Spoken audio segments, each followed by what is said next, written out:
maa ngi tribunal xam naa ça fait plus de 20 ans que je pratique. xam nañ nag y a des problèmes donc bu ñu demee ba dañuy def des réformes donc au niveau de la justice. c'est parce qu'il y a des problèmes. tey bu ñu gisee des hommes à l'image de Ousmane Diagne bi nga xam ne qui a un parcours vraiment exemplaire quelqu'un boo xam ne ça fait 38 ans muy exercer Ousmane Diagne tey jii dans le dossier Ousmane Sonko tey Cour suprême bi ñu yóbbee dossier bi au niveau de la Cour suprême mais moom il a plaidé à décharge dafa décharger Ousmane Sonko au moment où les autres magistrats essaient de le charger mooy par rapport ak la recevabilité de sa candidature je ne sais pas mooy ses déboires judiciaires mais Ousmane Diagne ki nga xam ne il était procureur de la République mais moom dafa défendre c'est-à-dire que un procureur il est à charge ou à décharge il faut pas ñu yaakaar ne fi nekk pour charger seulement mais il a pris son courage à deux mains pour défendre Ousmane Sonko tey gars yi ñëpp ñu ko doon tàccu à l'époque tout le monde a reconnu te def na fi ay actes yu mel noonu le juge bi nga xam ne kooku sax on le comprend c'est un magistrat assis mooy le juge de Ziguinchor bi nga xam ne yaa ngi dégg quand il a pris sa décision bi nga xam ne qui était favorable à Ousmane Sonko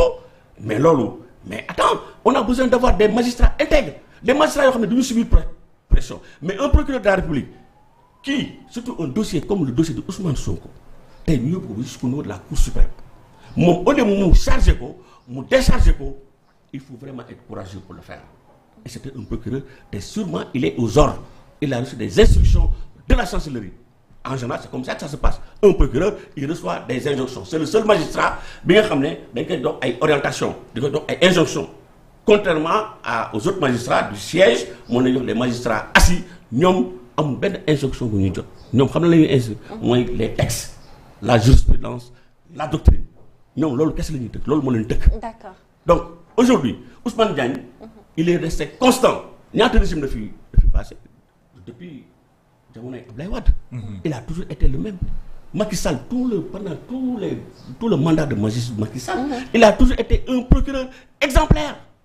Et ñun au niveau de l'opposition bi ñu jëlee ñu ne dañ ko jël nommé ko ministre de la justice mais dañ ko rafetlu tey li mu def nii ñoom ñi nga xam ne ñoo ko nommé jox ko poste bi xam nañ kii Ousmane Diagne.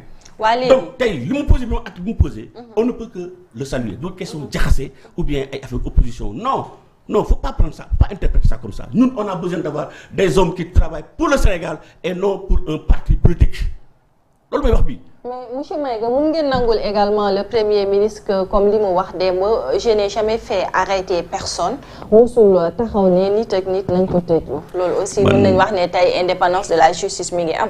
man de waxu Ousmane Sonko moom wax dëgg yàlla du mu si dóor sama doom quoi man moom je ne peux pas man moom je peux ba ma laajee. c'est le premier ministre et c'est votre opposant également. man je ne peux pas croire à ces propos les propos de Ousmane Sonko moom loolu moom quelque waxul moo fi waxoon ne man Sweet Beauté musuma fa teg tànk. man jàpp naa ko xëy nii moom si boppam moo ñëwaat ne il était parti là-bas. mais saa waay dañoo wax dëgg des exemples comme ça man gis nit dama lay jàpp si sa kaddu. Thierno Alassane Sall lu tax man ma jàpp ko. tey jii mu Thierno mos nañu ko vaar mun na ko vaar kenn mosu ko vaar man dama bëgg moo tax ñu waxee di wax valeur. man bu may dugg politique man su may dugg politique. man ay valeur moo tax may dugg politique man xamul luy clignoter gauche tourner à droite loolu mooy wax bi donc man je l'assume. Le premier ministre Ousmane Sonko gis nga menace am yi xam nga il peut pas nous menacer il peut pas nous réduire au silence ñun lu ñu war a wax dañ koy wax moi je l'assume je ne crois pas à ses propos gëwuma ko tey lan ngeen jàppee ay menaces mooy li mu wax démb désormais fi mu toll nii politique pénale bi dana si jël li nga xamante ne rek moom mooy ay def lu ko neex mais l'essentiel ñun on ne dit pas parce que tey jii nee na par exemple maa ngi gis y a eu beaucoup d'arrestations gis nañ ñu ngi instruire le dossier par exemple mooy Covid-19 bi noo ko jàngatee mais positivement machallah mais wax nañ ko kaas nañ ko ba sonn 1000 milliards sur 1000 milliards mais il faut ñu wax qui sont les responsables mais c'est normal mais dañ koy rafetlu am na yeneen mesures yoo xam ne tey jii wax dañ ko démb mais dañ koy rafetlu nous ne sommes pas des nihilistes non nous sommes une opposition responsable républicaine Thierno Alassane Sall ku xam ñun du ñu saaga ay gatsa ay non ñun nekkuñ ci loolu nous sommes une opposition de participation dañuy joxe suñu xalaat en notre intime conviction. moom bu yaakaar ne que tey jii dafa am ay leader ñun de en tout cas au niveau de la République des valeurs loolu am fa man bi may ñëw fii. amul Thierno Alassane Sall xamul sax ne maa ngi ñëw du kenn ci au niveau de la République des valeurs. yaa ngi dégg à part le responsable de la communication. partagé nañ ko mais damay woo naan boo demee waxal lii waxal laa non j'assume mes propos. Nous ne sommes pas lui yaakaar ne que dañuy dem ci plateau yi di ko saaga ñun on le fera jamais jamais au plus grand jamais on entendra un responsable ou un militant de la République des valeurs muy saaga loolu nekkul ci suñu jargon. tey jii moom mi nga xam ne nee na booy dañ koy saaga et cetera di menacer nit ñi naan ko fi saaga et cetera. nee na ñooy fay booy man tey li ma jàpp tey. mais kan lañ fi condamné pour diffamation jusqu'à 200 millions de dommages intérêts pour vous dire que le tribunal mooy ordonné donc des réparations. kan lañ fi condamné. diffamation ñan ma ko diffamation qu'est-ce que ça veut dire en wolof. maam tuumaal nit ki loo xamante ni kii wul daal. mais nee na yéen ñooy fay appartement booy yéen ñooy te nee na yéen bu fekkee ni am ngeen fit ngeen bàyyi booy ngeen ñëw jàkkaarloo moom. j'assume mes propos Thierno mais na ko woo débat ñun fu ñu woo on ne recule pas. ñun on dit ce qu'on pense en intime conviction Sénégal kese moo ñu ñor. d'accord ñu si ay postes. d'accord si ay privilèges. on est là pour la vérité pour les valeurs. Sénégal mooy li nga xam ne moo ñu ñor tey su fekkee ne posé nañ ay actes. yoo xam ne dëppoo jàpp nañ nekk dëppoo na ak constitution.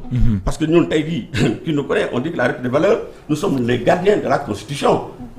Karim Wade tey jii bu mu jalgatee yaa ngi dégg yoon bëggoon imposer sa candidature en violation de la constitution ñun ñoo def recours.